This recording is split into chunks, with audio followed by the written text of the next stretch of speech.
Abra sua Bíblia, no livro de Romanos, no capítulo 12, verso 2. Uma mente renovada. E não vos conformeis com este século, mas transformai-vos pela renovação da vossa mente, para que experimenteis qual seja a boa, agradável e perfeita vontade de Deus. Amém. Eu penso que uma das maiores necessidades que nós temos na igreja atual é uma mente renovada pelo Espírito Santo. Porque há pessoas que frequentam a igreja, que vêm à igreja, mas elas carregam em si um pensamento de derrota, de culpa, de medo, de ressentimento, de incredulidade. E não só isso. O problema não está apenas ao redor dessas pessoas, mas o problema está na maneira como elas percebem e enxergam a vida. Esse tema de hoje é um tema que eu fui descobrindo algumas coisas na Bíblia, já há alguns anos atrás. E essas descobertas mudaram a minha forma de ser. Porque, sabe, Satanás, ele quer fazer o seguinte, ele quer dominar a nossa mente. Porque ele sabe que se ele domina a nossa mente, ele vai dominar os nossos sentimentos, as nossas emoções, e ele vai dominar as nossas atitudes. Então, dominando as nossas atitudes, ele vai afetar as nossas decisões. Então, o entendimento do tema de hoje pode ser uma virada de chave na sua vida. Porque Satanás sabe que os pensamentos ele pode dominar, vai influenciando a sua forma de sentir, influenciando o seu agir e afetando e comprometendo o seu futuro. Você já reparou como que os pensamentos vão moldando a sua atitude? Provérbios, do capítulo 23, verso 7. O escritor bíblico já expõe para nós essa verdade. E essa verdade, irmãos, não foram os psicólogos que descobriram. Quem descobriu, quem nos ensinou, foi, na verdade, a palavra de Deus. Alguém disse assim, nós somos aquilo que pensamos. Tudo que somos surge com os nossos pensamentos. A mente é tudo. O que você pensa, você se torna. Aquilo que domina seus pensamentos acabará dirigindo as suas decisões. Pensa bem naquilo que você está pensando hoje. Se não é isso mesmo. Quantos que cresceram pequenininhos ouvindo assim, você é um burro. Você não vai conseguir nada na sua vida. E aqueles que se deixaram moldar por essa forma de pensar, estão aí vivenciando situações semelhantes àquilo que alguém expressou. O coração segue a direção dos pensamentos que alimentamos diariamente. Então, se você amanhece alimentando um tipo de pensamento, você vai vivenciar esse tipo de pensamento durante os dias. É muito interessante, porque a gente descobrir que os pensamentos eles vão moldando a vida da gente e vai dando direção. Uma mente renovada, ela começa, sabe como? Começa com uma entrega total a Deus. Rogo-vos, pois, irmãos, pela compaixão de Deus, que apresentei os vossos corpos por sacrifício vivo. Paulo inicia falando de consagração. Então, não existe renovação sem rendição. A renovação acontece quando nós nos rendemos. E não existe transformação sem entrega. Na medida que você entrega o seu coração, Deus age, muda a mente e muda o coração. Se a gente quer paz, então a gente tem que ter obediência. Se a gente quer renovo, a gente precisa de estar no altar de Deus. Toda a renovação começa quando colocamos a nossa vida diante de Deus e diante do Senhor. Por isso que Isaías disse assim, ai de mim, estou perdido. Somente depois da sua rendição, dele se render a Deus, veio a purificação e veio também o chamado. O renovo começa quando reconhecemos que dependemos de Deus e não de nós mesmos e nem dos homens. O renovo começa aí. Uma mente renovada não se conforma com o mundo. Por isso que o Romanos 12, 2 diz assim, não vos conformeis com esse século. Vivemos, na verdade, irmãos, numa cultura que tenta moldar nossos pensamentos. Você já viu? A sociedade vai criando uma cultura e nós vamos reproduzindo essa cultura. Tipo assim, faça a sua própria vontade. Ela vai moldando, dizendo assim, o importante, satisfaça os teus desejos.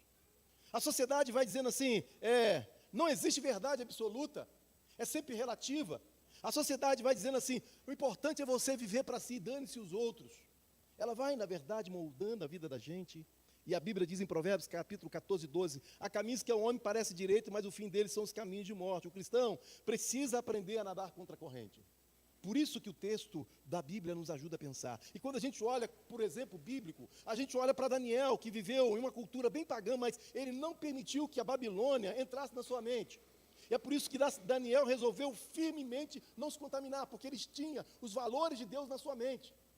Então, irmãos, se nós queremos enfrentar essa enxurrada de coisas que o mundo vai tentando nos moldar, o único caminho é a gente conhecer a palavra de Deus e deixar-se ser moldado pela palavra de Deus e pelo pensamento que a palavra de Deus tem. Daniel estava lá naquele lugar, naquele contexto cheio de coisas pagãs, e ele permaneceu firme, porque ele aprendeu na sua infância a fidelidade a Deus e a fidelidade à palavra de Deus. Uma mente vazia da palavra torna-se vulnerável às vozes do mundo. Quando a gente não conhece a palavra, irmãos, há vozes que chegam, e aí a gente se torna vulnerável às vozes. Uma mente renovada recebe o renovo de Deus. A renovação não é reduzida pelo esforço humano, mas ela é resultado da ação do Espírito Santo de Deus na vida da gente.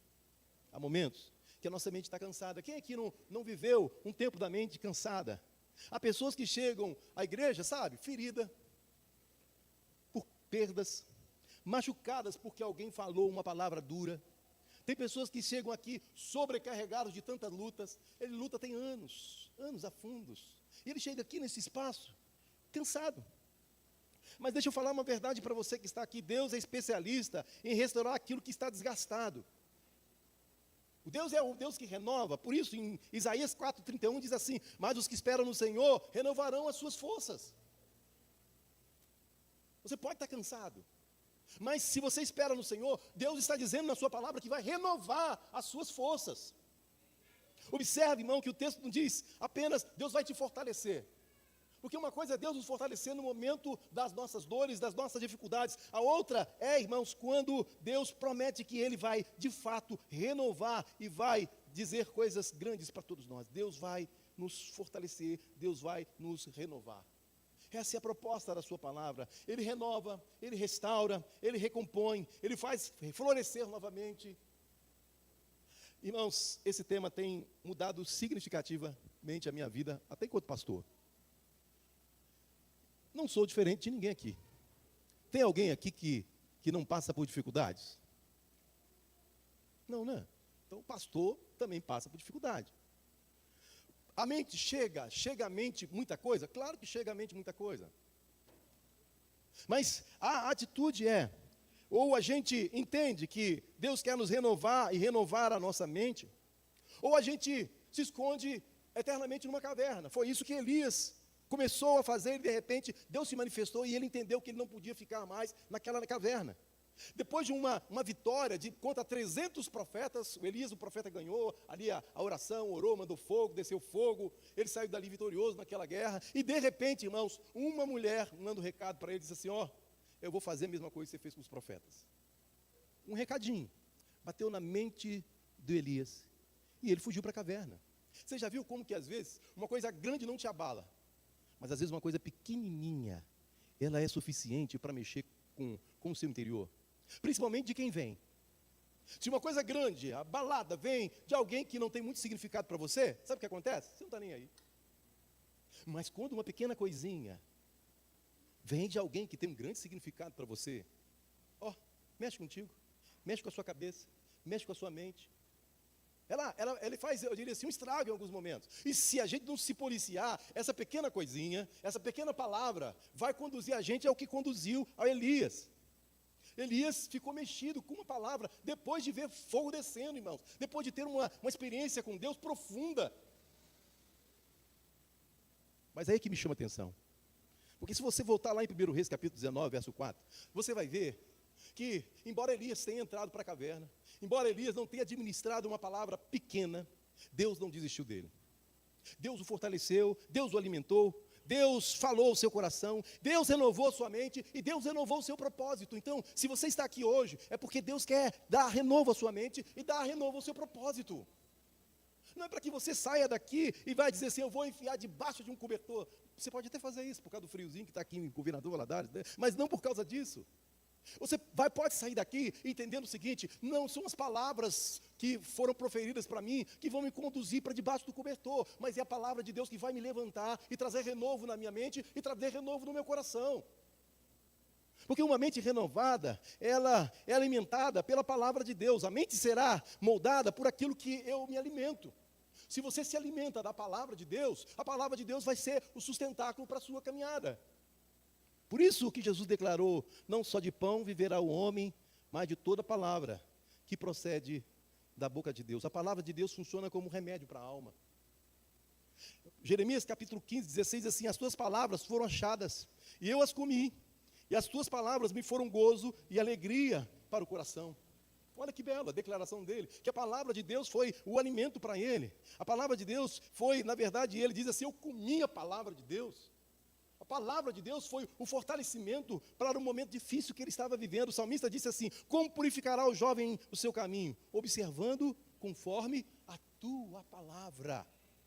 Uma mente cheia da palavra torna-se mais resistente às mentiras do inimigo. E essa é a verdade. Se o inimigo diz assim, você é um fracassado. Se o inimigo fala assim, você não tem jeito. Se o inimigo diz para você, você já acabou a sua história, já acabou a sua experiência. A palavra de Deus não diz isso. A palavra de Deus diz que Deus estará conosco em todo momento, em todo tempo, renovando as nossas forças e nos dando a possibilidade de enfrentar as maiores dificuldades, porque Ele está conosco. O Senhor dos Exércitos está conosco. O Deus de Jacó é o nosso refúgio. Uma mente renovada aprende a levar os pensamentos cativos a Cristo. É isso que é importante. Nem todo pensamento que surge em nossa mente vem de Deus, irmãos. E aí você precisa discernir se o pensamento que está chegando é de Deus ou se o pensamento que está chegando é do inimigo. E às vezes a gente, vamos ser sinceros, valoriza muito mais o pensamento do inimigo do que o pensamento de Deus. A Bíblia é muito interessante nesses aspectos, irmãos, porque existem pensamentos de medo. Existe pensamento de derrota, existe pensamento de culpa, existe pensamento de vingança, existe pensamento de incredulidade. Paulo nos diz assim, em 2 Coríntios capítulo 10, 5, levando cativo todo pensamento à obediência de Deus, à obediência de Cristo. Qual o pensamento que está na sua cabeça aqui agora? Esse pensamento que está aqui, leve a Cristo, passa pelo crivo da palavra de Deus. Esse pensamento é de Deus ou esse pensamento é do inimigo, do diabo? Eu vou alimentar esse pensamento? Eu não vou? Porque nem tudo que pensamos deve ser acreditado. Precisamos filtrar os nossos pensamentos pela palavra de Deus. E algumas coisas que são importantes nesse filtro. Algumas perguntas podem nos ajudar a entender se o que vem de lá para cá é de Deus ou não. Por exemplo, você pode perguntar, esse pensamento está glorificando a Deus? O que você está pensando em agora? Esse pensamento está produzindo fé na sua vida? Esse pensamento está alinhado com as Escrituras, com a Bíblia? Ou é simplesmente um pensamento que você está alimentando porque o diabo está soprando no seu ouvido e você está entendendo que é isso mesmo que você tem que fazer? Se não estiver alinhado com a palavra de Deus e com a Escritura, esse pensamento que está na sua cabeça, ele tem que ser rejeitado. O bem da verdade, irmãos, que uma mente renovada produz uma vida transformada. Romanos 12, 2 diz assim, para que experimenteis qual seja boa, agradável e perfeita vontade de Deus. Quando Deus muda a nossa maneira de pensar, Ele muda a nossa maneira de viver. A transformação interior produz resultados interiores. Quando a gente muda por dentro, a gente, como resultado, muda por fora. E é esse grande desafio que a gente tem. Paulo, antes de encontrar a Cristo, perseguia a igreja, respirava ameaças, era dominado pelo orgulho religioso. Depois de encontrar com Cristo, tornou-se missionário, plantador de igreja, servo apaixonado por Jesus. O mesmo homem, a mesma inteligência, mas uma mente completamente renovada. Por isso que a Bíblia diz que se alguém está em Cristo, é o que, irmãos? Nova criatura é. A mente vai sendo transformada. O que a gente pensava 10 anos atrás, irmãos, vai ficando para trás. Às vezes algumas coisas, eu estava falando, ontem mesmo com a Micaele, a gente estava conversando, eu e ela, quando fui buscar na escola, e ela se referindo a uma situação, disse assim, poxa, a pessoa já mudou. Até semana passada ela pensava de uma forma, agora ela já pensa de outra. Eu disse, que bom. Que bom. Quando muda para melhor, né, gente? Quando muda para melhor. Eu disse para ela, não tem problema se hoje eu penso uma coisa, de uma maneira, e amanhã eu penso de outro, desde que haja mudança para melhor. E que seja essa mudança de acordo com a palavra de Deus. Não tem problema se você vem para cá hoje com um pensamento, e você vai sair daqui com outro pensamento. Não tem dificuldade nenhuma de você ter passado durante o dia, pensado, planejado no que você vai fazer, como você vai fazer, e de repente você chega aqui, a palavra de Deus chega e toca o seu coração e você diz assim, epa, eu vou mudar, porque o que eu estava pensando não glorifica a Deus, porque o que eu estava pensando vem direto de Satanás, não vem de Deus, não vem da palavra de Deus. Quando Deus renova a mente, Ele renova, sabe o que, irmãos? Os nossos sonhos, Ele renova as nossas esperanças e Ele renova o nosso propósito. Quem aprende a pensar como Cristo, aprende a viver como Cristo. Deus não deseja apenas mudar o que fazemos, mas transformar a maneira como pensamos. Você vai dizer assim, mas pastor, eu não posso impedir que os pensamentos venham até a minha mente. E é verdade, você não pode, ele vem. Mas você pode impedir que eles façam ninho, como diz o provérbio chinês, né? Vem o pensamento, peraí, o que diz a palavra sobre esse pensamento? Vai na contramão. Se vem o pensamento lá, diz assim, você está acabado. A palavra de Deus diz assim, não, já está acabado não. Eu sou o Deus que te salva. Eu sou o Deus que te restaura. Eu sou o Deus que está presente contigo. Não deixe os pensamentos externos transformar a sua vida interior numa catástrofe. Uma mente não renovada, é verdade, ele traz muitas consequências destrutivas. Quando a gente se lembra de Saul, né, sua mente foi dominada pela inveja. Saul teve Davi em suspeita desde que aquele dia em diante. O Judas é uma prova concreta. Ele foi dominado pela ganância. A ganância o afastou de Cristo. Nós temos Acabe, que nós já falamos aqui. Mas o importante, irmãos, que a gente entenda uma coisa, e eu gostaria que você saísse daqui aprendendo a diferença entre mente e mentalidade.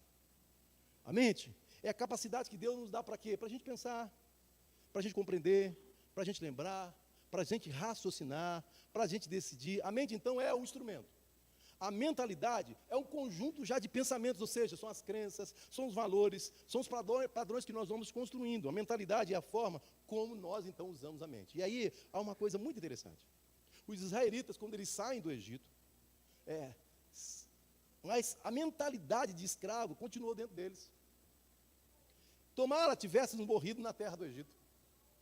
Lá, a mentalidade continuou sendo de escravo, embora estivessem libertos. Deixa eu falar para você uma coisa. Você não é escravo. Precisa entender que você foi liberto em Cristo Jesus. E se você foi liberto em Cristo Jesus, para de tomar atitudes como se você fosse um escravo lá do Egito. Deixa o Egito sair de dentro de você. Deixa Cristo penetrar na sua mente, no seu coração. Porque você é livre para adorar o Senhor, para glorificar o Senhor. Deus não quer apenas melhorar a sua vida, mas Deus quer transformar a sua mente. Porque é o único mecanismo que Deus tem, irmãos, para fazer coisas grandiosas na sua vida. Deixa Deus transformar a sua mente. E é isso que Ele quer. Ele quer renovar seus pensamentos. Não deixe as feridas moldarem a sua história. Porque tem gente que fica sendo moldado. Ele foi ferido no momento e ele não consegue entender que ele também foi perdoado. E se ele foi perdoado, é um momento de uma nova caminhada na sua vida, na sua nova história. Restaura a sua esperança. Se o mundo fala contra a esperança, Deus fala a favor da esperança. Fortaleça a sua fé. Traz um novo ânimo para a sua caminhada. O Senhor continua fazendo hoje o que fez ao longo de toda a história. Sabe o que o Senhor fez ao longo de toda a história? Renovou os cansados, restaurou as pessoas abatidas e levantou as pessoas desanimadas. Há uma promessa de Deus para nós. Aliás, irmãos, há muitas promessas de Deus para nós, que às vezes nós ignoramos essas promessas. A promessa de Deus, Salmo 51, verso 10, cria em mim, ó Deus, um coração puro e renova dentro de mim um espírito inabalável. Deus quer renovar um espírito inabalável dentro do seu coração. Sabe que o problema que nós vivemos não são as circunstâncias, são como nós reagimos a ela. Isso vai fazer toda a diferença na vida da gente. Ninguém está livre de enfrentar problemas, ninguém está livre de viver dores, ninguém está livre de viver situações não administradas. Mas, irmãos, como nós reagimos é a grande diferença quando os problemas estão diante de nós. Jesus nos ensinou isso, irmãos. Em todos os momentos, em todas as situações, Ele renovou a sua forma sempre de pensar naquilo que o Pai o fazia e o conduzia. E em Efésios capítulo 4, 23, diz assim: e vós renoveis no espírito da vossa mente. As misericórdias do Senhor são a causa de não sermos consumidos. Elas se renovam a cada manhã. Sabe o que aconteceu com você hoje? A misericórdia de Deus superabundou na sua vida e ela já se renovou de manhã cedinho. Você está apto, habilitado para viver o dia. Quando você dormir, amanhã você vai levantar e vai dizer: Senhor, as tuas misericórdias não têm fim, elas se renovam a cada manhã. E hoje eu vou viver para a glória do teu nome. Não importa as circunstâncias, não importa as palavras, eu vou confiar no Senhor. Eu vou continuar sendo determinado e direcionado pelo Senhor na minha vida e na minha história. Às vezes, irmão, vamos falar a verdade, o dia nem amanheceu, nós já recebemos promessa, e a gente já entra no serviço com cara emburrada, com cara feia, cheio de coisas negativas na cabeça, cheio de desmonte, Deus renovou, acabou de renovar na manhã a presença dele na sua vida, e você colocou o pé no trabalho. Às vezes nem precisa colocar o pé no trabalho, né? Às vezes só levantou, já levanta emburrado, já levanta bravo, não precisa. Não precisa. Eu não estou dizendo que você tem que levantar todo dia, né? E tem um dia mau, né? Tem um dia mau. Esquece o dia mau, que o dia mau não é todo dia, né? Esquece o dia mau. Mas, e mesmo que venha o dia mau, saiba que Deus renovou através das suas misericórdias, quando você estava dormindo. Aliás, é por isso que a palavra de Deus diz assim, aos seus amados Ele dá enquanto dorme. Você está dormindo, Deus está te dando, Deus está te concedendo, Deus está te alimentando, renovando as suas forças. Sai daqui hoje com a mente renovada. Deus que renovou Davi, que renovou Elias, Pedro, Paulo, também quer nos renovar. Toda transformação verdadeira começa com uma mente renovada pela graça, pela palavra e pelo Espírito Santo de Deus. Nós vamos aproveitar esse tempo, irmãos. E aqueles que desejarem, o louvor, se puder tocar aqui um cântico, e todos aqueles que desejarem, que entraram aqui com alguns pensamentos, vem para frente para a gente estar orando, pedindo a Deus que traga renovo na nossa mente. Que traga renovo, que se porventura tem algum pensamento que te tirou, está tentando te tirar do propósito de Deus, não o alimente. Busque na palavra de Deus, a palavra dele para a sua vida, para a sua história, para o que aconteceu hoje. Tenha discernimento. Isso vai ser, irmãos, isso pode ser, irmãos e irmãs, uma grande virada de chave